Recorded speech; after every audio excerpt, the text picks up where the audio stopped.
Buenas tardes y bienvenidos a un nuevo vídeo. Hoy tenemos el gusto de presentaros y el placer de que nos acompañe Carlos García Barret, investigador privado y experto en criminalística, que nos va a hablar sobre el caso que nos está copando todas estas semanas, que es el asesinato de Edwin Arrieta, presuntamente a manos de Daniel Sancho. Buenas tardes, Carlos. Buenas tardes, ¿qué tal? ¿Cómo estamos? Me alegro mucho de estar aquí contigo. Y nosotros encantados de que nos acompañes. Bueno, yo creo que la primera pregunta sí que sería interesante. Bueno, yo siempre digo lo mismo. Yo no soy entrevistador, aquí mantenemos charlas cordiales y cada uno pues cuenta lo que quiera contar, ¿no? Yo lo que te quería, así, a modo de empezar a entrar en el asunto es ¿qué conoces del caso? ¿Qué sabes? Porque, a ver, aunque no lo lleves, como investigador estoy seguro que te ha llamado la atención y que has bicheado como ha bicheado todo el mundo, lógicamente. Claro, evidentemente. Además, mucha gente pregunta por el asunto, saber si sabes algo. Evidentemente también qué opinas. Bueno, cuando trabajas en asuntos de criminalística o de investigación, pues evidentemente te preguntan cuál es tu opinión, te preguntan qué se podría haber hecho, te preguntan cuál es la característica más sustancial dentro del comportamiento del presunto asesino, ¿no? Aunque digamos, hablemos de un asesino confeso, pero bueno, es su primera versión. Entonces, todo el mundo quiere saber qué ha podido pasar, todo el mundo quiere tener información. Y a raíz de ahí, pues bueno, pues te vas informando, vas intentando cada vez pues amasar más información privilegiada que a los medios de comunicación le llega y al final pues te llega a ti. Y luego, bueno, pues trabajo mucho con la prensa, trabajo mucho con informativos diarios, por lo que siempre pues se va compaginando el caso que llevo yo personalmente para algún cliente que finalmente resulta mediático y bueno, pues me trasladan otra información, como el caso de Sancho, pues mira, actualmente necesito esto, pero estoy en Tailandia y te puedo decir que esto va por aquí, ¿no? Entonces, esa información fidedigna también la suelo manejar. O sea, que podríamos decir que tienes información de primera mano, nunca mejor dicho, ¿no? Si te van informando. Sí, bueno, hay veces que sí. Yo también sé que tú tienes información bastante buena sobre este caso. De hecho, estamos aquí por eso, ¿no? Porque vamos a cotejar esa información y a buscar una opinión que quizá pues yo te pueda ayudar a dártela y que podamos aclarar por lo menos el punto de vista, ¿no? Además, es muy interesante tu punto de vista. Ya, no tanto a lo mejor como investigador privado, que también me vas a dar tu punto de vista, pero me interesa mucho como experto en criminalística, porque creo que es una de las cosas que falta en ese informe policial, ¿no? Yo creo que no hay un estudio de criminalística. A ver cómo lo cuento. Yo creo que se han creído la versión de Daniel Sancho de cómo se produce la muerte, pero no hay un estudio del escenario del crimen. Yo creo que no está ese estudio, que faltaría, ¿no? Aportaría bastantes cosas. La inspección ocular, se ha basado todo en una inspección ocular. De hecho, en la inspección ocular es donde se incide la versión de la defensa diciendo que hay un fallo en la forma, ¿no? Que evidentemente hay ahí una serie de incongruencias, que hay una serie de inconvenientes para poder entrar por ahí en esa grieta, ¿no? Y evidentemente pues lo que se entiende aquí es que la defensa en parte, ya no solamente por la forma de hacer las cosas o la instrucción policial como ha sido por parte de los cuerpos de seguridad de Tailandia, sino que al mismo tiempo pues luego intentarían saber cuál es la causa de la muerte, etcétera, que eso también sé que lo habéis dado vosotros, bueno, lo has dado tú en el programa. Entonces, es cierto que la escena de un crimen pues daría muchísima información, también es cierto que el hecho de esa inspección ocular pues se deberían de ver muchas cosas, la contaminación, etcétera. Y bueno, esa es una de las partes que evidentemente pues es a tener en cuenta más importante, sobre todo en el sector o en la criminalística en sí, ¿no? Sí, además creo que aquí en España es habitual. Incluso hay muchos de los guardias civiles de partida judicial o Policía Nacional que son criminalistas y hacen el estudio Claro. criminalístico, ¿no? Del escenario del crimen. Claro, de hecho la criminalística aquí en este caso es algo que prácticamente es en el sector privado es muy nuevo y se suele dar pues con la policía. Normalmente el sector privado en este aspecto pues no es prácticamente imposible en España. Me refiero a imposible porque, por ejemplo, como un detective privado no puede tocar un ilícito penal. Evidentemente, una persona que esté en criminalística que quiera trabajar de ello es dentro del sector privado, pues para algún caso frío, para algún caso que el cliente pide una segunda oportunidad, pues en balística, pues en dactiloscopia, etcétera, etcétera.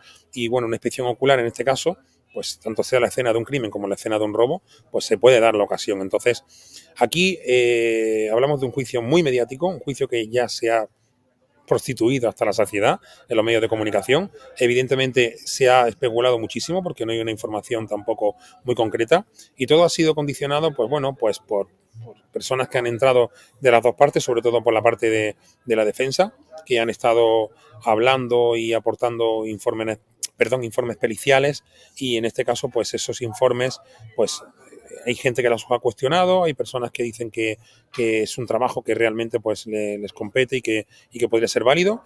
Y por otra parte, pues nosotros como especialistas en este campo, pues entre comillas, tenemos esa crítica constructiva que queremos incluso aprender, porque para mí también evidentemente aprendería. Esto para mí es un supuesto práctico, no estoy dentro del caso, pero evidentemente siempre voy a aprender de cualquier compañero, sea para bien o sea para mal. Entonces, al final te lleva a estudiarlo. Claro, yo ahora te voy a preguntar concretamente por esos informes algunas cositas, a ver qué ves tú, pero me gusta quiero empezar por la parte, como te he dicho, criminalística. Tú has visto la reconstrucción que hace Daniel dentro del apartamento. Creo que te habrá llegado información de cómo estaba aquel apartamento, del tema de la sangre, el tema de que solo hubiese en un primer momento cuchillos, bolsas de basura y tal. ¿Te Sí, sí. cuadra el escenario como lo cuenta Daniel? O sea, entramos, discuto, le pego, teniendo en cuenta también que hoy, por ejemplo, el forense ha dicho que la cabeza al final coincide con lo que nosotros dijimos, tiene una soberana paliza, o sea, tiene todos los golpes son antemortem, tiene los ojos reventados, tiene la nariz rota, tiene rajas, tiene heridas, no tiene Sí. fractura craneal y ha dicho que todos estos golpes se han producido de forma violenta con un objeto romo o contundente o con un puño. Entonces, claro, ¿te Sí. cuadra ese escenario que él pinta? Bueno, voy a empezar por el final de lo que has dicho. Evidentemente es un objeto romo, un puño. Estamos hablando de que hubo una agresión. Evidentemente es una agresión física de cuerpo a cuerpo. Estamos hablando de que si fuese una defensa no habría una paliza. O sea, él se está defendiendo supuestamente de que él quiera tener sexo. O sea, estamos hablando desde que primera hora se ha declarado por parte del acusado, ha dicho que él se veía sometido a una especie de extorsión porque como él le daba dinero y iba a ser el mecenas de sus negocios, evidentemente él estaba en una jaula de cristal y que lo que intentaba ante todo era poder salir de ahí. Entonces, supuestamente en esa cita en Tailandia iba a hablar con él y le iba a decir que acababan con esa relación. ¿Qué estaba? Esperando a que entrase en la habitación. ¿Cuál fue el motivo? ¿Un detonante de una pelea? Ese detonante estaba ya, digamos, era la antesala de esa compra de útiles, hay una premeditación. Evidentemente ahí es donde basamos toda la motivación, ¿no? Claro, el móvil, ¿cuál es? El económico, móvil pasional, mucha gente me pregunta por eso. Evidentemente, hablando de los daños físicos, esta persona se ha defendido. De hecho, sabemos que Daniel tiene alguna lesión, presentaba una lesión en el brazo, etcétera, y por ahí pues también se quieren agarrar un poco, digamos, la defensa, ¿no? A que él fue también agredido y que en esta parte los dos tienen lesiones, ¿no? Entonces, ahí, digamos, está ese careo, ¿no? Para ver una comparación. Claro, pero yo entiendo, y yo no soy experto en esto, pero si yo estoy en una pelea y me defiendo, o sea, me agreden, yo tendría porrazos en la cara, o tendría porrazos en el torso, o en las piernas, o en un momento dado si me cubro con las manos en las partes internas de las manos, pero Daniel Claro. no presenta ningún tipo de ese tipo de lesiones, presenta dos mordidas en las caras internas del Exacto. antebrazo, El y tú no brazo. vas así, o sea, quiero decir, de las partes internas, lo que indica que o tenía la cabeza cogida o lo tenía cogido por detrás, y Exacto. luego presenta magulladuras en los dedos, que es de agarrarse el otro para pararlo, y los De cortes defender. típicos, según nos dijo el forense, de pegar puñetazos, o sea, las manos de boxeador que se llama, ¿no? Claro. Y El ya nudillo, está, es sí. que no tiene nada más. Creo que tiene también un hematoma en este brazo, que nos comentó Borja, el forense, que es de agarrarlo, de cuando Ajá. te van haciendo daño, agarras, Sí. pero yo eso no lo cuadraría en lesiones de ataque, o sea, sino más bien de defensa del otro. Es muy importante la apreciación de Borja. Evidentemente, estamos hablando de que se defendería, o sea, que estamos tratando de que lo abordaron por detrás, de que ya había una premeditación, ya no solamente por la compra de esos útiles, ¿no? Porque volvemos a lo mismo de que me han preguntado varias veces. O sea, el hecho de que no se encuentre el cuchillo, vale, pero el hecho de que tú compres una sierra, un cocinero no compra una sierra para cocinar. Eso es muy extraño y evidentemente es una evidencia. Y tú sabes que tú estás harto de tratar estos casos, que en las evidencias muchas veces se basan las investigaciones e incluso se llegan a concluir. Porque cuando tú pues compras, como por ejemplo dije en una entrevista hace poco, compras cuerdas y cintas americanas en una ferretería, vale, pero lo compras en un supermercado y solamente has ido allí de vacaciones, es una evidencia más que clara, más cuando han acontecido estos hechos. Hay que pensar que Daniel Sancho se vio entre la espada y la pared, evidentemente tuvo que ir a poner una denuncia. Cuando puso la denuncia, pues era el punto de mira. Entonces, al final no pudo ni salir del país y esas evidencias que habían de la compra de esos útiles fue lo que le llevó a estar en el ojo del huracán, ¿no? Nunca mejor dicho.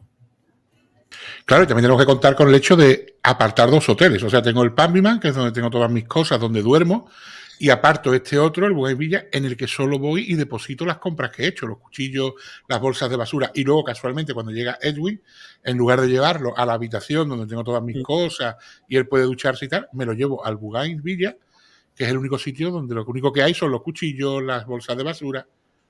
Hombre, cuanto menos Luego, sospechoso. luego piensa en otra cosa. O sea, tenemos dos partes. Tenemos una parte que no sabemos si hay una premeditación. O sea, me refiero a una parte antes de la pelea o la discusión. Y luego la otra parte que es cuando él empieza a trocear el cuerpo y empieza a hacer uso de esa habitación y ya está llevando esos trozos mar adentro, tirando en contenedores, etcétera. O sea, habría que separar esas dos partes. Más que nada porque tenemos que ver también si entra en juego la desesperación. Si esto era un plan que ya estaba perpetrado, que sabía él que iba a tener que hacerlo así y lo preparó para eso, o realmente fue actuando sobre un plan o sobre digamos, intentar hacerlo todo en el momento, ¿no? Para que, hablando así de forma más coloquial. Luego, evidentemente, tenemos que saber que esta persona, hay gente que dice que ha sido una chapuza lo que ha hecho, porque tú vas a comprar la cara descubierta, tenemos como testigos a la empleada del supermercado, etcétera, etcétera. Por lo tanto, es parte de la defensa decir que esta persona no ha comprado esos útiles para matarlo a él, o sea, que no hay una premeditación porque dice que fue a cara descubierta. ¿Hasta qué punto eso exime de culpa? ¿De acuerdo? Entonces, por eso te decía que hay que separar esas dos partes. Para mí, estudiar si fue todo una premeditación desde primera hora o luego fue un plan improvisado que evidentemente, pues una vez que lo mata le entra el pánico e improvisa y dice, venga, pues ya que he comprado esto para cocinar, cosa que no creo, evidentemente podría ser el hecho de que, bueno, pues utilizo las bolsas meto una dentro de otra, luego van al frigorífico, utilizo agua caliente, intento borrar todo vestigio de allí de la habitación, lo llevo todo, luego vuelvo a limpiar, o sea, es que, e incluso llego a dormir, ¿no? Incluso llego a dormir. ¿Hasta qué punto 3 tú horas. puedes llegar Claro, hasta qué punto tú puedes llegar a dormir? Luego, incluso, cabe también destacar que la sangre fría de que una vez que estás con la policía haciendo la reconstrucción, eres capaz de ducharte en esa ducha donde tú has estado comentando que allí fue el sitio donde también estuviste desmembrando el cuerpo de Edwin, etcétera, ¿no? Entonces, el perfil psicológico, ¿no? Aquí también sería muy incidente a la hora de hacer ese perfil, ¿no? De un psiquiatra forense, pues podría perfectamente hacer una pericia en este asunto. Hablando de la sangre fría y de que se quede dormido, a mí me llama incluso más la atención. Él está descuartizando, él empieza a tirar restos al mar y el vertedero a las 11 de la noche, hace 3 salidas y a las 3 de la mañana se queda dormido hasta las 6, se levanta a las 6, hace otro viaje al mar, tira otros restos y sin entrar en el bungalow, donde aún le quedan restos todavía, que los tira luego a lo largo del siguiente día, de ese día, él coge la moto y se va a desayunar. O sea, Exacto. cuidado con Exacto. eso, ¿eh? Se va a desayunar y está el plato que se desayuna, que le echa la foto, que al tío, acabando de desmembrar y de tirar restos en el mar, le entra la comida. ¿Hasta qué punto ese perfil ya hablamos de perfil psiquiátrico, ¿vale? No hablemos del estudio forense. O sea, ¿hasta qué punto tú eres capaz de hacer eso como una persona normal que no tenga diagnosticada ninguna enfermedad mental? Eres capaz de hacer eso. Entonces, eso pone mucho en evidencia la actuación, ¿no? No sé, la sangre fría de poder hacer eso. Yo entiendo que tú por la desesperación puedas ir limpiar, puedas despedezar, pero estás metiendo el cuerpo en el frigorífico. ¿Por qué lo metes en el frigorífico? No vas a tardar mucho en llevarte esos trozos esos trozos de cuerpo, ese desmembramiento ya ha sido empaquetado, cortado, incluso los huesos grandes con una sierra, si no me equivoco. Corrígeme porque tú tienes mucha más información Los y huesos entiendo que grandes de las piernas los tu gran descoyunta. trabajo. Los que corta con una sierra, eso sí te ha comprobado, son las muñecas. Claro, claro. Entonces, bueno, el cocinero está acostumbrado a cortar por la circulación, ¿no? Y con un hacha está acostumbrado a cortarlo, a romper, ¿no? A destrozar los huesos grandes. Entonces, entiendo que si tú sabes utilizar esos útiles y luego utilizas una sierra, que te vuelvo a repetir, yo no viajo y compro una sierra para ir a cocinar, ¿de acuerdo? Donde vaya, aunque tenga que hacer un vídeo de YouTube. O sea, si yo digo que voy a hacer una comida a mi pareja, Evidentemente, donde voy ya tienen útiles de cocina, porque yo alquilo un apartamento y tienen útiles, lo mínimo para cocinar lo tienen. Entonces, utilizar un hacha, utilizar una sierra, entiendo que sería bastante extraño. Entonces, eso es como cuando te cogen en la calle y te hacen un registro, un control y te cogen con estupefacientes.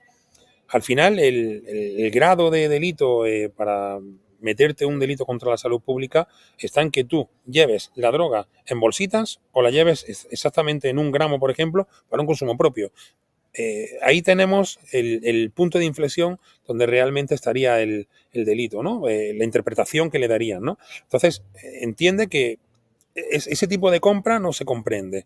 Pero bueno, estamos hablando siempre de una suposición, ¿no? Y me imagino que ahora también incluso los teléfonos móviles de ellos podrán ver si el trato que tenían era cordial. Sí me llegó una información en su momento de que ellos tenían un trato normal y que, bueno, digamos que él hacía un poco no sé, como, digamos, tenían un trato muy, ya no cordial, sino un trato como idílico, ¿no? En el aspecto de que, bueno, vamos a juntarnos y hablamos y vemos lo que hay. Y él supuestamente tenía la pretensión de poder hablar con él para intentar romper ese tipo de relación porque querían volver a España, Edwin quería acompañarle y él no podía esconder que tenía pareja. Entonces, entrar en su vida social, siendo el hijo de y el nieto de, quizá eso podría emborronar un poco la figura, ¿no? No sé, incluso perjudicar a su padre. No sé hasta qué punto sería así, pero bueno. Me ha comentado el tema que te llegó información tal. Ahí no te llegó nada del tema de mensajes amenazantes ni historias de estas, ¿no? Yo no tengo constancia de ello. Sí sé que había personas que llegaron a recibir información de los teléfonos, porque incluso salió en la prensa, ¿no? O sea, esa información se vio. Salieron hace poco también, bueno, hace ya creo que 2 o 3 meses, salió una información de las jugadas, incluso de ajedrez que tenían en los teléfonos móviles. De hecho, todo esto se fue nutriendo el programa de Sonsoles. Esta información la estuvimos viendo y evidentemente pues se fue sacando a cuentagotas y de una forma muy escueta, ¿no? Era grandes rasgos. Le dieron mucho bombo porque veían que habían ahí no sé, unos datos que posiblemente pues indicaran que la relación de ellos pues era cordial y que evidentemente no había nada extraño en el comportamiento. Entonces, te vuelvo a reiterar, el hecho de que él llegase a la isla, que cogiese una habitación, luego él cogiese también un apartamento más cercano a la playa, donde no había ningún tipo de seguridad, todo eso hace evidenciar de que evidentemente tenía algún plan preparado. Es lo que podríamos entender, ¿no? Desde mi profesión. Me has comentado antes, Carlos, el tema de no volverse a España nada más cometer el crimen y demás, el tema de por qué guardaban en el frigorífico los restos. Yo también me lo pregunté. Y hay un dato, creo, y tú que eres criminalista, igual pues lo puedes encajar mejor que yo, que llama mucho la atención. Él cuando aparta el kayak, porque él no compra el kayak, la gente está confundida, piensa que Daniel compra el kayak. No, Daniel lo que hace a la dueña del kayak, le dice, toma, aquí tienes $1000, te los dejo como fianza, voy a tenerte el kayak alquilado entre 3 y 4 días, y cuando te lo entregue hacemos cuenta. O sea, cuando te entregue el kayak, pues ya hacemos cuenta del dinero que te debo. O sea, él aparta el kayak para 3 o 4 días. Y luego la reserva del Bougainville es hasta el día 6 de agosto. Yo creo que él pensaría, cuando vio todo lo que había montado, que no le daba tiempo de deshacerse en un día, claro, y de limpiar aquello. Claro. Por eso creo ese motivo de meter en el frigorífico, empaquetar también. Tendría que limpiar todo, que luego se acelera. Pero yo creo que ese es el dilema. ¿Por qué alarga la estancia? Porque yo creo que él piensa que no le da tiempo de quitar todo aquello de allí en un día. Yo, si hubiese estado en el pellejo de Daniel, yo creo que lo primero que hubiese pasado es que si realmente fue un accidente y realmente se me ha ido de las manos la situación de una discusión porque quiero romper la relación y que tú no sigas pensando que voy a tener una relación contigo o que vamos más allá, si hubiese habido una pelea realmente para mí, estoy hablando de una suposición y una hipótesis, creo que yo hubiera cogido y una vez que tú has sufrido el accidente, te hubiese llevado a la selva y te hubiese dejado allí tal cual y hacer como que te han robado. Pero claro, él se vio en la tesitura de que la familia parece ser que contactó con él y él tuvo que poner la denuncia. Al poner la denuncia, evidentemente, si tienen una habitación a nombre de los dos, todos los gastos los ha pagado él, me refiero a Edwin, y en este caso, pues la policía sabe que el que ha puesto la denuncia es él y el único contacto que tiene en la isla y que referencial va a ser Sancho, pues entonces todo lo apuntaba a él. Pero yo creo que hubiese sido mucho más fácil decir, mira, pues no sé, había quedado con él en la habitación, se ha ido, no tengo ni idea de dónde está y luego se lo encuentran a él. Pero claro, ya encontraron en el contenedor los restos de Edwin. ¿Cuál es aquí el kit para mí? Si yo entiendo que lo voy a descuartizar y estoy desesperado, yo no troceo el cuerpo y lo tiro en diferentes sitios. Hay muchísimas más probabilidades de que encuentren el cuerpo. Por lo tanto, no te da tiempo a salir de la isla. ¿Qué sentido tiene esto?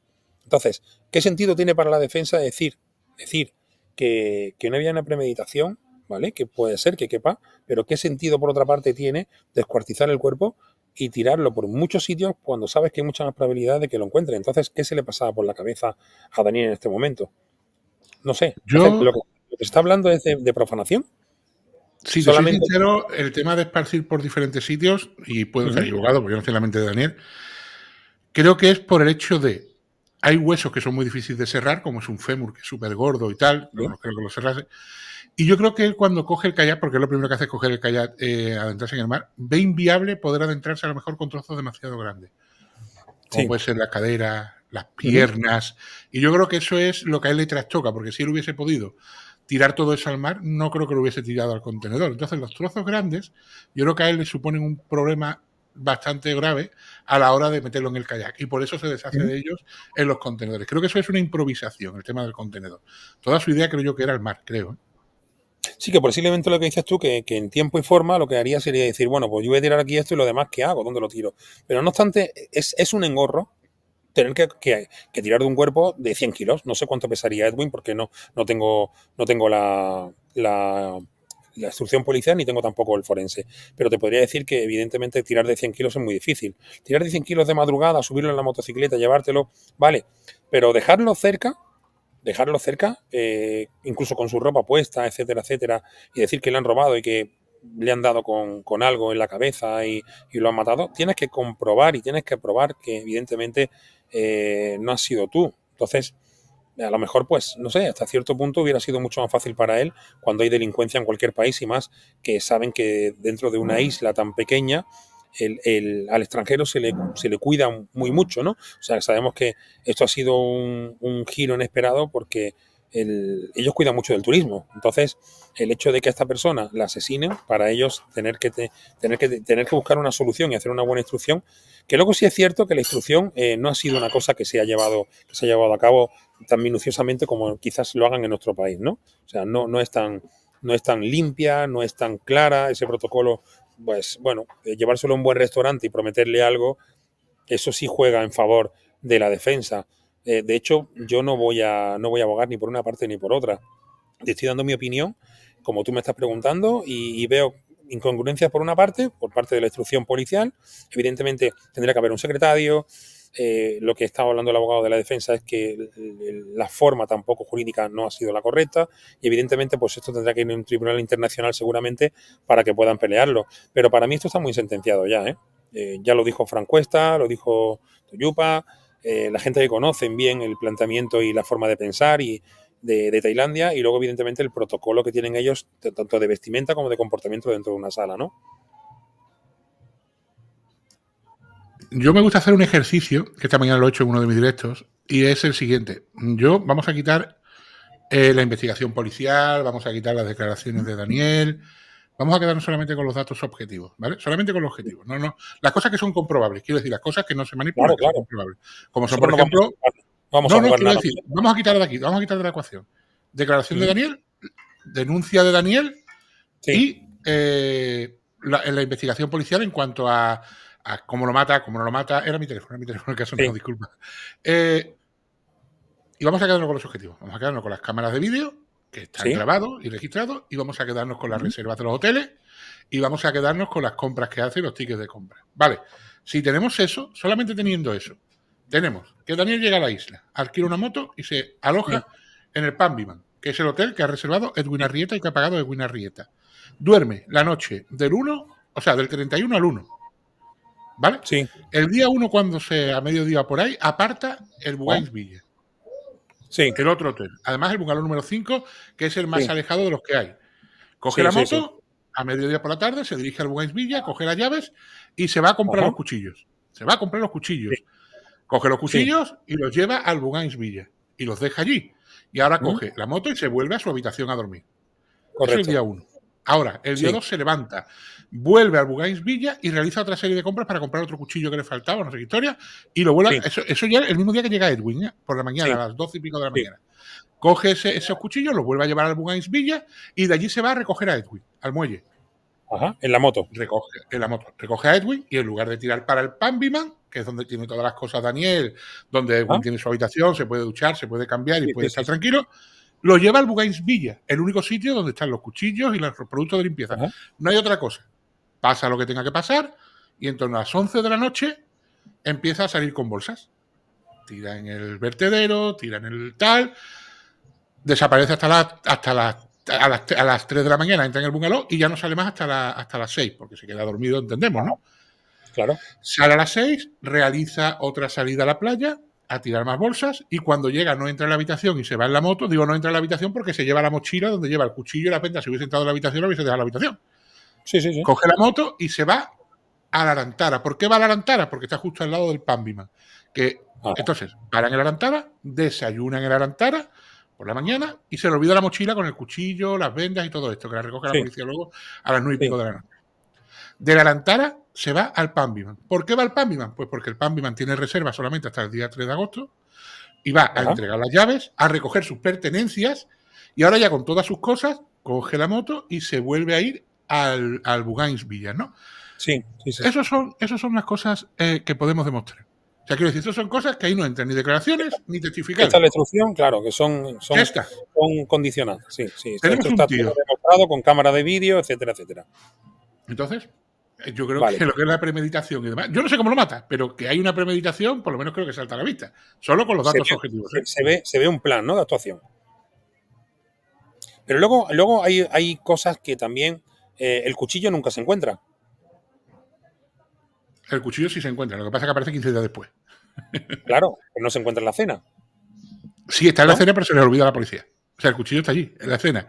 Cuando Se le hace la olvida la reconstrucción está en el fregadero. Sí, sí, se le olvida a la está en policía el por lo visto. fregadero. Vale, vale, estupendo. Por Claro, lo es que visto. decían, hablaban de un segundo cuchillo, ¿verdad? Que había A ver, utilizado. cuchillos hay sí, ahora estoy hablando de memoria, ¿vale? Pero creo que son 4. Porque Ese hay los segundo que cuchillo, compra él y los que luego usa. Porque él no usa los que compra. Porque están sí, desafilados y termina usando los del vale, propio bungalow. vale. Vale, vale, vale, vale. Claro, eso está en parte de la instrucción y yo entiendo que tú la tienes y sabes perfectamente ese tipo de detalles. Pues por eso mucha gente está lucubrando, está sacando información que no tiene ni pie ni cabeza, que no tiene sentido. Y lo que tú estás diciendo, por ejemplo, ahora que esos cuchillos están desafilados y utilizas los del bungalow, ¿de qué te sirve esa compra? Pero sí se puede previsualizar ahí, prever una intencionalidad, ¿no? Sí se puede ver que hay un plan ya predeterminado. Evidentemente a mí eso me da mucho que pensar. O sea, el torso no ha aparecido, no tenemos una causa de la muerte y es lo que puede tirar la premeditación. ¿Tú crees? No, yo creo que No no. se, no se debe de juntar una O sea, cosa con la otra. Pero que las la causas no premeditación tengamos causa de la incide muerte, hay también. montones de asesinatos, los que no los tenemos. Los que no aparece el cuerpo Claro, no tenemos causas de muerte. Ni data. correcto, correcto. Pero sí la O sea, premeditación sigue estando ahí, exacto. Yo no tengo evidentemente. causa de la muerte porque se han deshecho del cuerpo. Claro. Lógicamente me han puesto No hay trabas. cuerpo, no hay cuerpo, no hay delito, pero sí podemos tener Bueno, un móvil, etcétera, etcétera, ¿no? Yo llevo algún caso de desaparición que se ha presumido pues, que la persona ha desaparecido tal cual, pero luego pueden decir que a lo mejor ha habido no sé, una venganza o ha habido, no sé, no, tampoco quiero hablarte mucho más de la cuenta, ¿no? Pero sí es cierto que, bueno, tú trabajas buscando una persona que ha desaparecido. Entonces, finalmente buscas la motivación, ¿por qué ha desaparecido esa persona? Buscas si esa persona evidentemente tiene algún problema, algún trauma, tiene alguna patología como puede ser esquizofrenia, si es posible que sea víctima de un secuestro o de una retención, ¿no? Ilegal. Entonces, finalmente lo primero que tú haces aquí es pensar en cuál es la motivación, cuál es el móvil y son los principios de cualquier investigador. Entonces, tenemos que ver si aquí realmente hay una premeditación, todo apunta a que sí, es lo que más o menos podemos ver nosotros, que quizás no somos nadie, evidentemente, por no estar dentro de formar parte de esto, ¿no? Pero luego, evidentemente, pues sí estamos viendo que a mí me lo dan sobre la mesa y con toda la información que tú tienes actualmente, pues podría decir que sí, que hay un plan de actuación, que salga para mejor o para peor y que lo llevas a cabo de pe a pa, pues sí, es muy difícil llevar un caso de pe a pa, es muy, muy, muy difícil. En este caso, él mismo, valga la redundancia, lo que hace es seguir un plan que, aunque sea establecido para él y crea que lo va a seguir, a rajatabla, pues si te encuentras a alguien por el camino a la hora de tirar esos trozos al mar, o si no te llega el momento de que te alquilen el kayak, etcétera, pues tienes que cambiar. Evidentemente tienes que cambiar, y más en un sitio como puede ser una isla, ¿no? La sangre fría es lo que más me llama la atención aquí. Eso es lo que más me llama la atención aquí. La sangre fría. El A hecho ver, de trocear, de membrar, el hecho de alquilar ese kayak, de tirarlo al contenedor, el hecho de ducharse en la misma ducha donde supuestamente se te ha revuelto el cuerpo cuando se ha abierto el frigorífico, etcétera, etcétera. Entonces, me llama poderosamente la atención esa sangre fría, ¿no? Y esa pasividad a la hora de ir paseando por la playa, mirando el paisaje, tener tanta empatía con la policía, no tener miedo, seguir el juego a la policía y dar una versión que luego evidentemente a tus abogados le va a costar la vida tener que tirarla por tierra. No sé, yo lo vi como una actitud muy impune. a ver, se le revuelve las tripas cuando abre el frigorífico delante de la policía, pero el día que está tirando cosas se va a desayunar a la lantara, o sea que todo hay que tenerlo en cuenta. A ti se te revuelve el estómago, se te cierra así como una almeja y no comes. No, no, no, no, no. Ni duermo, evidentemente Y por el estado de hace una foto en la alantara, hace 3 fotos. Cuando llega aquella mañana sí, allí, que recordemos viene de tirar trozos de Ewing, hace tres sí. fotos. Una a la playa, una a un plato de comida que es el que se va a comer, y la otra a un Uh-huh. cartel que pone concretamente: un coco al día mantiene alejado al doctor. Bueno, pues a Uh-huh. ver, cada uno que lo interprete como quiera, pero viene de tirar al doctor al mar, o sea que... Y supuestamente él dice que compra la sierra para abrir cocos, ¿no? Es lo que escuché por ahí. exacto. Es que si te fijas, hasta sus propias acciones después van encaminadas a un perfil muy concreto, ¿eh? O Sí, sea, sí, yo no quiero todo decirlo, pero... casa, todo casa de esa forma, sí, sí.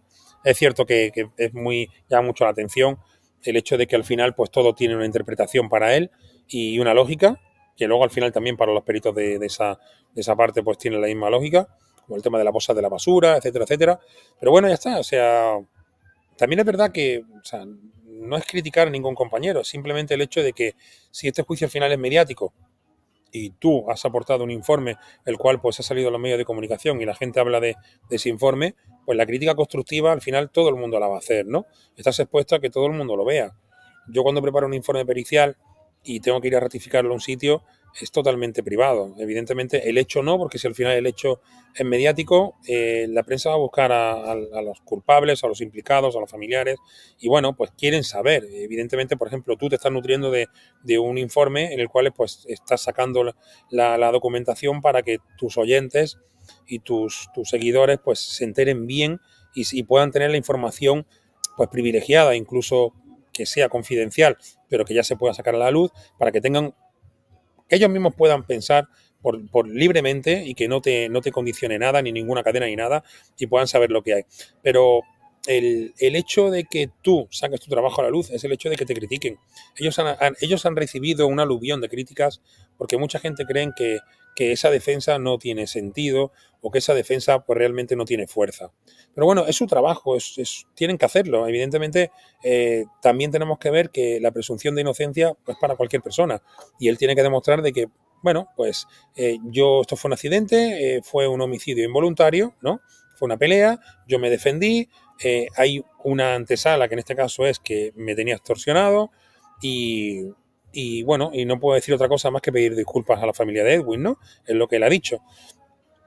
Entonces creo que hasta este punto, pues la información de los móviles para mí sería muy, muy concluyente también con respecto a que quizá esta persona pues pudiese defenderse. Pero claro, yo el otro día hice una entrevista donde también entró la portavoz, Carmen Bafagón, y se lo dije muy claro. Yo puedo dar mi punto de vista, puedo dar mi opinión, pero me faltan datos. Yo no puedo hablar sobre una cosa que no tengo datos. Evidentemente, cuando ella escuchó eso, pues dijo, claro, tú como compañero y como buen profesional, si tuvieses esos datos pensarías como yo. Es posible que la interpretación no sea la misma.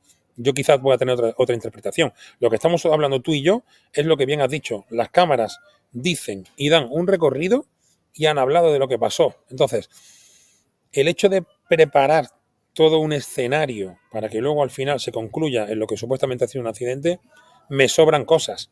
Me sobra una habitación. ¿Por qué tienes habitación? Porque sabes que te vas a pelear con él y te vas a buscar la vida ya los días siguientes. Es que hay muchas cosas que no me cuadran, no me concuerdan. A ver, a ver, yo no lo siento por ellos, pero yo, por ejemplo, cuando empezaron a presentar informes lo llamaba la Operación Cocos, ¿no? O sea, a ver, hay que poner nombre a las cosas. A ver, yo lo entiendo, pero si tú me publicas un informe en el que me vienes con un tío, con un bigote y con una bolsa de basura haciéndose un chubasquero, a ver, que yo entiendo que tú con toda tu buena Ya, fe y toda tu intención ya, ya, quieras darme una explicación, pero, macho, ya. a ver, yo no comparto oficio, ni quiero criticar a nadie, pero, tío, A lo a mejor, ver, a lo mejor no es una explicación, es intentar condicionar a la opinión pública, ¿no? Para que todo el mundo vea el planteamiento que tienen ellos. Bueno, pues eso habrá que demostrarlo en el juzgado. Pero luego otra cosa, lo que estuvimos hablando tú y yo, ¿hasta qué punto un perito aquí en España puede salir fuera y rectificar en un juicio que no tiene nada que ver ni con la Unión Europea? O sea, estamos hablando de que si yo, por ejemplo, estoy colegiado en una asociación de peritos aquí en España, evidentemente mi jurisdicción no va a ser fuera de España. Entonces, a no ser que sea un colegio internacional, y etcétera, etcétera, pues lo veo más complicado. ¿En calidad de qué irían ellos allí? Pues la verdad es que no lo sé, pero me llama poderosamente la atención ese aspecto, ¿no? O sea, más que nada por el hecho de la forma jurídica, ¿no? Que se le va a dar.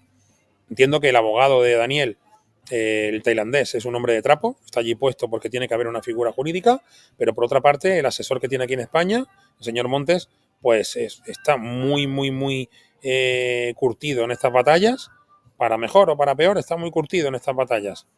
Han confiado en él, la portavoz es una criminóloga, ella tiene su forma de ver las cosas, como profesional, pues ahí ha presentado un informe, ni para mejor ni para peor yo voy a hablar de ellos, simplemente decir que ellos han jugado sus cartas. Ahora veremos si tienen esa fuerza como para poder hacer ver que ha sido un accidente y luego evidentemente ver que no hay una premeditación, que es lo que se va a pasar la fiscalía, sobre todo en la premeditación y ya los hechos que él mismo ha narrado y que él mismo pues ha sentenciado, que es el descuartizamiento. Entonces, el señor Montes parece ser que dijo que no veía más que una profanación de un cadáver, pues como el que saca un cadáver de una tumba, y ya está. Entonces, evidentemente todo esto es una maniobra jurídica para intentar traérselo a España, que cumpla allí la condena menor y darle un estado garantista para poder traérselo.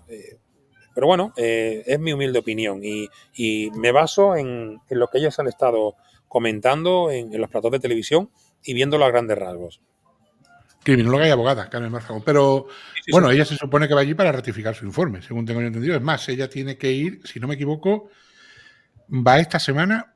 Yo creo que dijeron que ya había salido Sí, para sí, sí. Tailandia. Me Creo parece que que, creo escuché que, eso. creo que iba esta semana, sí. Exacto, creo que escuché eso. Aún así, García Montes dice cosas que él como abogado sabe que no pueden ser. O sea, él dice, Daniel se defendió de un intento de violación. Él como abogado sabe que tiene que demostrar el intento de violación. Sí, ¿Cómo sí, sí, sí. demuestras el intento de violación? No lo sé. Ya imposible, ya imposible. Al final Tiene no que deja haber, de ser la palabra del acusado contra los claro, demás. dentro no hay cámaras y como tú bien dices es la palabra de uno contra otro y, y bueno, eso sería, no sé, sería un hecho Sí, además, probatorio además y no se va a poder demostrar. además con el aliciente de que en el Código Penal tailandés, si te has Sí, defendido de un intento de violación, quedas absuelto, o sea, quedas impune. Pero claro, sí, entonces lo primero que se pregunta el juez, si tú aludes a un abuso sexual, ¿obtienes algún beneficio? Sí. claro, Entonces, claro, está claro que va a quedar, claro. no sé, y Montes es abogado, o sea, yo no lo soy, pero creo que salta a la vista, ¿no? Sí, pero bueno, entiendo que ellos han estado mirando la parte que más le pueda eximir de la culpabilidad y se van a agarrar ahí. Pues es normal, es el mecanismo de defensa que tiene cualquier abogado, intentar evidenciar de que su cliente pues ha tenido pues, una presión, ha tenido un acoso, en este caso, ¿no? Y que pues han intentado quitarle culpabilidad. Es que es lógico, se lo quieren traer para España. Lo que no es lógico es la campaña que hubo de blanqueamiento al principio. Yo incluso Eso más no que la es, campaña de blanqueamiento, lo que no es lógico es la campaña de desprestigio hacia la familia de Edwin. Tú puedes sí, bueno, intentar lo que tú quieras por tu cliente y yo eso ahí no me también, voy a meter. eso Pero también, desprestigiar y soltar mierda sobre la víctima me parece que es lo claro, peor que ha pasado. A mí que blanquees a Daniel Sánchez me está sin cuidado. Pero ya que ya, desprestigies y eches mierda sobre una familia que acaba de perder a un sí, familiar, y no digo que haya sido García Montes ni Barfagón, pero sí es cierto que en España sabemos todos que ha habido una campaña de desprestigio hacia esa familia, ¿no? Se habló de narcotráfico, se habló de sí, mafia, se habló de sí, acosador, se ha hablado de violador, se ha hablado de muchísimas cosas, ¿no? Han salido unos testigos que han ido a las televisiones, que habrá que ver de dónde salieron y esas denuncias, si existen o no sí, existen, porque nadie las ha visto, nada más que las televisiones y luego también que no sabemos si terminarán yendo a declarar a Tailandia, porque se habló que iban a ir, pero de momento aquí no se sabe nada.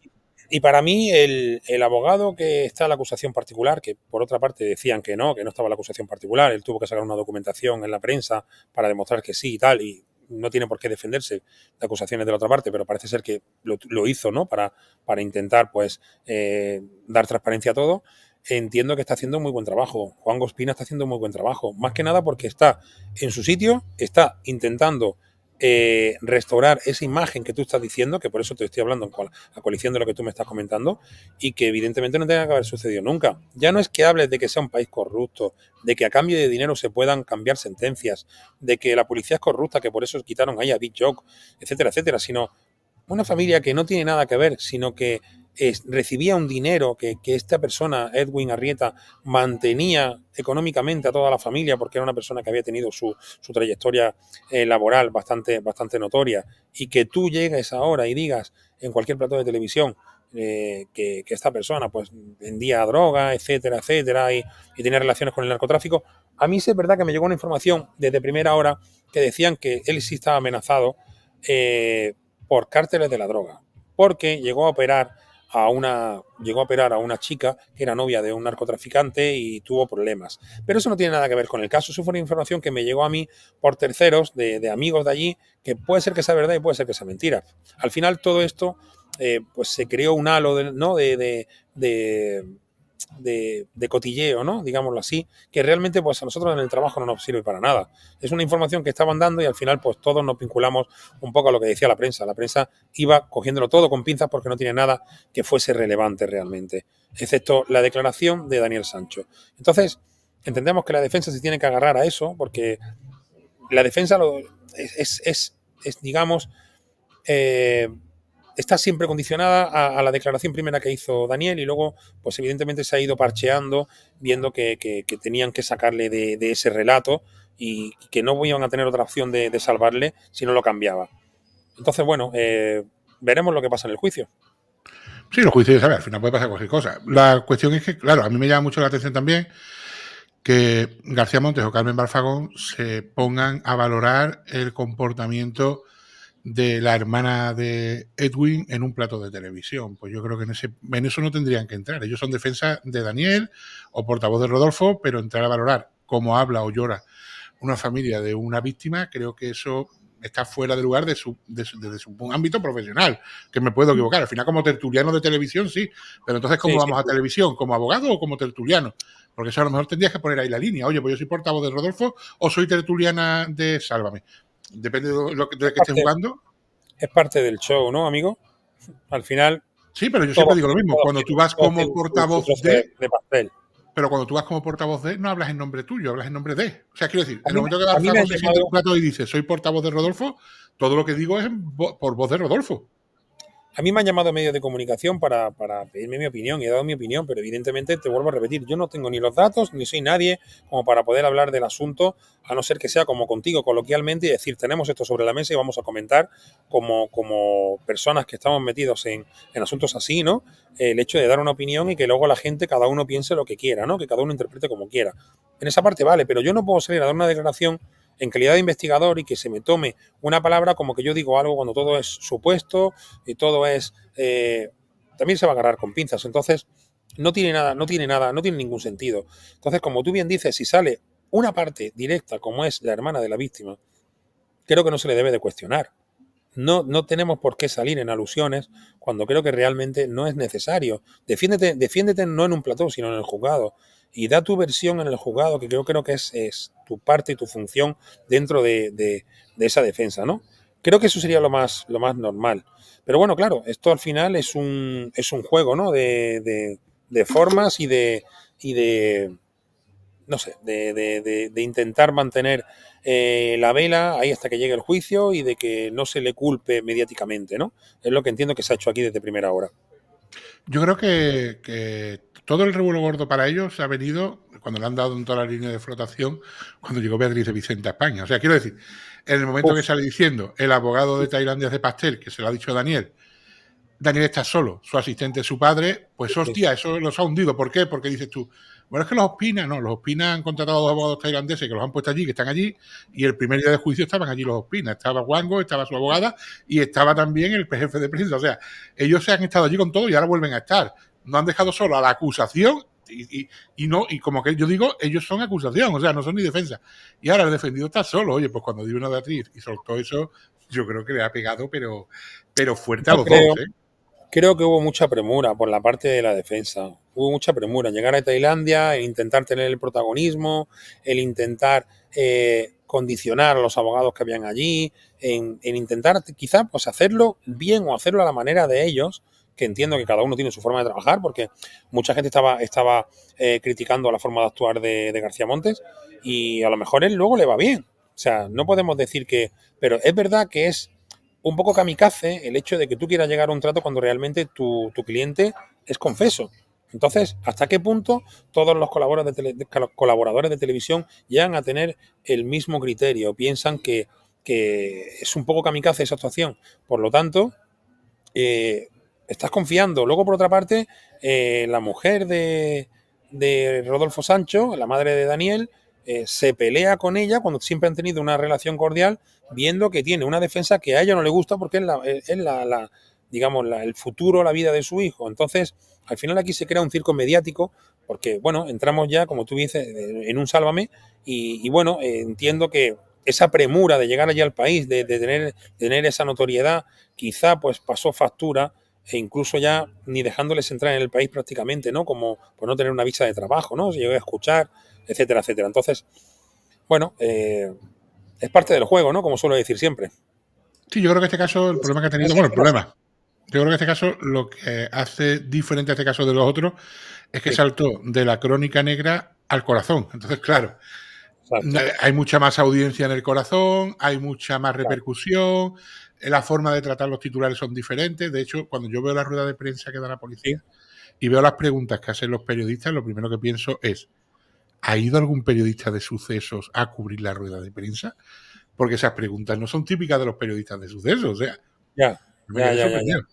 Y más aún cuando tú estás viendo que ese abogado en sí es tertuliano de algún canal de televisión donde toca mucho la prensa rosa. Evidentemente van a estrujar ese limón todo lo que puedan. Lo van a estrujar todo lo que puedan. Claro, él ha sido muy taxativo, ha dicho las cosas como tenía que decirlas, se ha defendido contra viento y marea, yo he visto muchas declaraciones de él y evidentemente pues entiendo que lo ha hecho bien. Otra cosa es defender al diablo. Ese es el problema que tenemos aquí. ¿Cómo defiendes tú al diablo? Entonces, por eso te digo que ha llegado Juan Ospina con los deberes hechos, se ha sentado, también ha sido muy, muy, muy tasativo a la hora de darse esas declaraciones, las ha dado donde tenía que darlas, evidentemente se ha metido todo el mundo en el bolsillo, porque creo que ha llegado en el momento que tenía que llegar, repescando otra acusación, perdón, y al final, pues, esa profesionalidad, pues creo que la lleva muy bien. O sea, yo lo veo muy bien. A Juanjo, la verdad que lo veo muy bien. No quiere decir que sea un abogado mejor que el otro. Evidentemente, yo no soy nadie para hacer ese juicio, pero creo que sí es cierto que ha llegado en el momento y que lo está haciendo bien hasta ahora. Luego, como se acontezca todo en el juicio, pues ya lo veremos. Pero como tú bien decías también, les está acompañando. Y eso es mucho. La situación de Daniel es muy, muy, muy mal ahora mismo. Aunque Muy digan jodida. que están preparadas, que las preguntas que tiene se la ha preparado el equipo jurídico. Me parece estupendo, pero igualmente está solo. Y Beatriz llegó allí, supuestamente como analista, siendo letrada, siendo profesora de la universidad. Y creo que llegó allí y lo vio tan claro que luego incluso llegó a desmentirlo, porque el otro día vi una noticia que Rodolfo Sancho desmintió a la portavoz, a Balfagón, diciendo que sí, que es verdad, Sí, que bueno, a Vicente media. claro, que sí es verdad que había hablado unos minutos con ella y con él, perdón, con Daniel y que, bueno, le dio alguna recomendación. Entiendo que ella pues aprovechará el momento, pero luego también es verdad que lo hizo mal porque se sabía que podían haber eh, que el juez le dijo por activa y por pasiva a todo el mundo que no saliese de allí la información y ella, pues, cuando volvió a España habló, ¿no? Y eso lo puso en conocimiento Rodolfo. Al final volvemos a lo mismo, Mira, a la prensa. te voy a leer un titular que acaba de salir. Me Sí, llama sí. mucho la atención porque no me lo esperaba. Se hablaba de testigos sorpresa por parte de la defensa y tal. Pues mira, testigo sorpresa en el juicio de Daniel Sancho. Discutieron porque no quiso devolver la plata a Edwin. Y ahora se dice, un testigo sorpresa irrumpe en el juicio contra Daniel Sancho en Tailandia, aportando un dato relevante al caso. La acusación que representa a la familia de Edwin Arrieta ha aportado por escrito el testimonio de una mujer amiga de Edwin que participó en la búsqueda del cirujano colombiano las horas posteriores a su desaparición. Esta nueva testigo en el juicio de Daniel Sancho aporta un dato muy importante. Sancho y Edwin Arrieta habían discutido porque el español no le quería devolver más de 215.000 euros que la víctima le había prestado presuntamente para sus negocios. Este nuevo dato es el posible móvil del crimen según la familia Arrieta. Bueno, ya cuenta, ¿no? O sea, les ha admitido, pero es que ha aportado los WhatsApp con Edwin que pone, ¿cómo se llama? Dice, no sé, ese chico joven del pelo largo de la foto. Me dijo a tu hermano que había discutido porque no quería devolverle la plata. ¿Cómo así? ¿No le quería devolver la plata? El dinero. Edwin le prestó mucho dinero, casi 900 millones de pesos. Claro, sí, es lo que se está buscando desde primera hora, buscar familiares o amigos en común en Colombia que reiterasen la presión que estaba teniendo Daniel, ¿no? Que Daniel se veía sometido a una presión por un intercambio sexual, etcétera, etcétera. Es lo que se estaba buscando por parte de la defensa desde primera hora. Edwin han consultado a los abogados de Daniel Sancho y dicen que no hay pruebas de esa deuda, que no hay pruebas ninguna. Bueno, pero hay un testigo que dice que existe. También ellos tenían testigos que decían que Edwin era un violador. O sea, quiero decir, vamos a jugar a eso. Están tocando todas las teclas posibles. No es lo que querían jugar. Si jugamos todos. Ustedes traen esto, yo traigo esto. Y ahora ya, a ver qué le pesa más al juez. La cosa es así, ¿no? Yo, como costumbre que tengo cuando voy a ratificar un juicio, evidentemente es que si hay muchos testigos, el juez los manda todos fuera. El juez dice, ¿esto qué es? Esto no es un patio de colegio, venga, todo el mundo fuera. Yo voy a coger a los principales que son tal y cual, incluso a lo mejor no me hace falta ni testigos. Entonces, si entran son los peritos, que son testigos privilegiados, que son los que entran y dan su informe, y a raíz de eso pues se basa casi todo, ¿no? Pero declaraciones las justas. No quiero tampoco entretenerte muchísimos, llevamos ya casi una hora, pero sí te voy a hacer una pregunta muy interesante. Tú que estás acostumbrado a leer sumarios, a ver sumarios de casos, fríos, calientes, no sé lo que quieras. Sí. Existen errores en los sumarios, ¿verdad? O sea, existen errores de transcripción, errores de dar un dato que no existe, una prueba que pone que está y no estaba. ¿Existen o no existen aquí en España? Desvélanos tú que has visto muchísimo. Claro que existe. Mira, hace 2 días estuve viendo un caso. Es que casualmente vi una página de Facebook donde había un chaval de Argentina que se interesó por un caso de Castalina, una chica que desapareció durante unas horas, porque al parecer salió de su casa para dar un paseo en bicicleta de montaña. Estamos hablando de la localidad de Puente Genil, en Córdoba. Y encontraron la bicicleta y a los días, no sé si fueron los 9 días, la encontraron a ella a mitad de un olivar. La encontraron semidesnuda y le habían dado un fuerte golpe en la cabeza y no se supo más nada. De hecho, creo que hace más de 30 años eso fue en el año 95, perdón, o sea que más o menos haz la cuenta. Y desde ahí no se ha sabido qué pasó. La instrucción policial fue muy pobre. No sabía si había llegado a tener una violación, sí se supo que al estar desnuda posiblemente sí tenía esos rasgos, ¿no? De una escena. Pero bueno, la escena fue...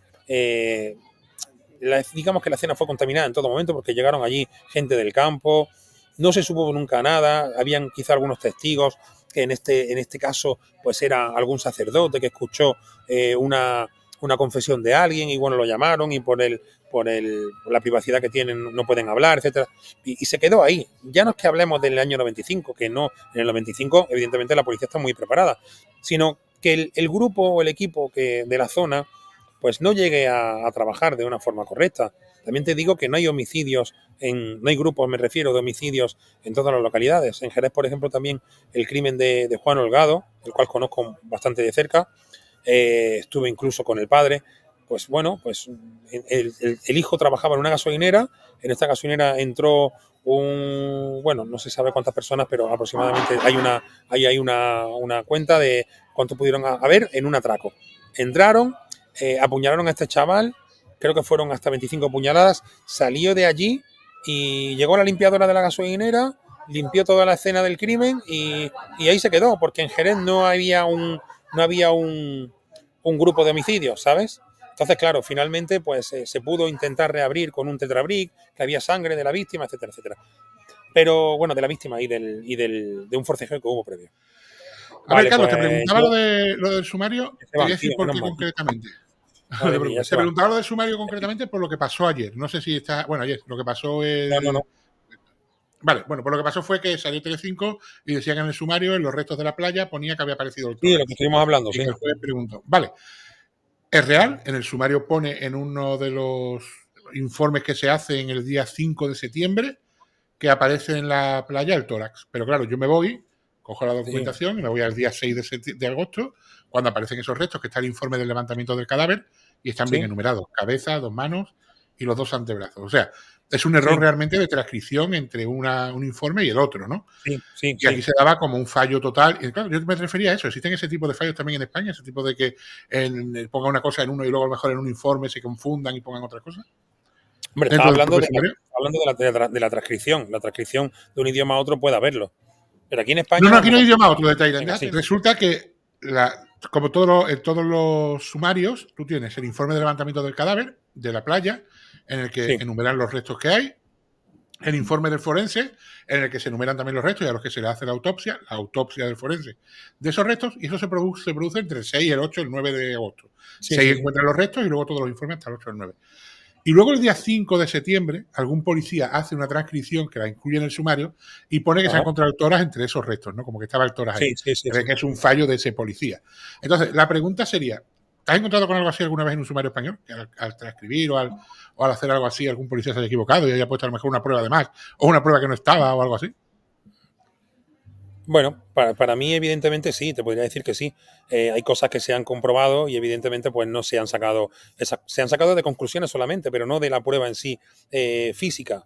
Entonces, claro, encontrar un vestigio, una prueba muchas veces, pues en este caso estamos hablando de un torso, pero encontrar, por ejemplo, una huella y luego realmente pues se intente cotejar y que no sea lícita o que realmente no se saque ninguna prueba por el tipo de cresta, etcétera, pues bueno, pues sí se ha dado, claro que se ha dado. Luego, por otra parte, decir que aquí estamos hablando de un país diferente. Al final, el policía que le preguntaron en Tailandia decía que no lo sabía, que tenían que hablar con su superior, que lo había dicho su superior. Y entonces han llamado al superior a declarar. Ya no sé más, pero eso es lo que se hablaba ayer mismo en prensa.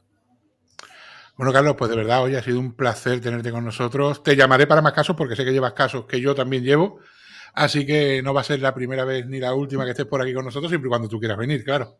Sobre todo hay un caso por ahí que tú sabes que estás llevando y que yo tengo muchísimo interés en hablarlo contigo. Estoy esperando a que haya alguna noticia más para poderlo traer. Bueno, tú sabes de cuál estoy hablando, una desaparición muy famosa que hubo aquí en España. Y ya hablaremos de él y entraremos en profundidad porque creo que ese caso tiene muchísimo que rascar. Así que nada, Carlos, espero que te hayas sentido a gusto y cómodo en nuestro canal. Muchísimas gracias por acompañarnos. Una cosita antes de que nos vayamos. Si la gente quiere contactar contigo o algo, algún mail que quieres que dejemos señalado, alguna red. Sí, claro.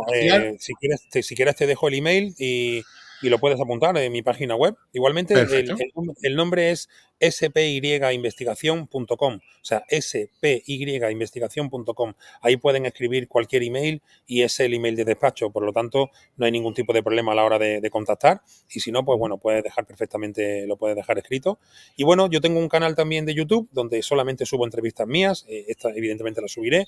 Y hablo pues de mis casos porque al final, pues bueno, si sale en medios de comunicación, pues subo las intervenciones para que la gente pues se pueda nutrir de esa información, ¿no? Así que escúchame, es un placer, ¿eh? Y ha sido la primera y espero que nunca sea de más. Yo suelo traer a mis invitados, lo suelo traer siempre que quieran, muchísimas veces. ¿Qué te iba a decir? Pues tanto la página web como el canal de YouTube estarán en la caja de descripción y además también enlazados en el comentario fijado, que siempre se me olvida. Muy bien. Un poco más. Carlos, muchísimas gracias por haber estado esta tarde noche con nosotros y nos vemos en la próxima, ¿vale? Muchas gracias a ti. Fuerte abrazo.